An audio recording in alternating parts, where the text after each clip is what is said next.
What's going on, you guys? I'm going to show you how to do a speaker install on a 1996 Toyota T100. I already took off the main panel. It had a couple of rivets along the bottom here. You just got to pop them out. It had one screw by the door handle. Oh wow, this piece is still kind of jammed in there. Gross. I'll put that here for now.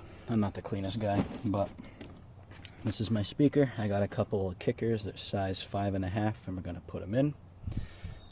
Oh yeah, and also there was a screw here that you had to take out before doing the whole panel.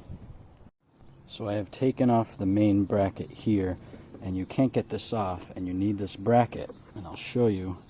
On my specific speaker here, there's a bunch of glue all along the edges here. And also, if you wanted to know, these are the speakers I got. 5.25 DSC 50s. So this is an old school hair dryer. Very fancy. No, I'm just kidding. This is very old school. It blows very hot and you got to be careful. I was able to remove the speaker from its original housing. This is all the old glue, as you can see. All I did was I took the blow dryer and I blew it all along the edge. Not super close and not super long, just enough to get the glue really hot. And then all I did was I put my hand here and I just lifted up and it peeled off. Perfect. Now we just gotta solder, go from there.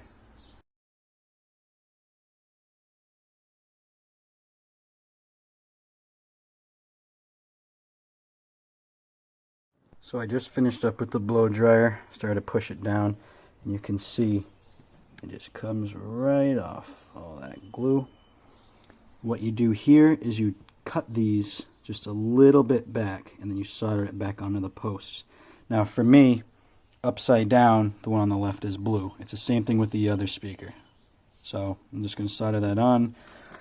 I don't have to glue anything. I'm just going to put it back on here with the bolts. It does fit perfectly. Close it, screw it back in. I'm not doing the tweeters on this.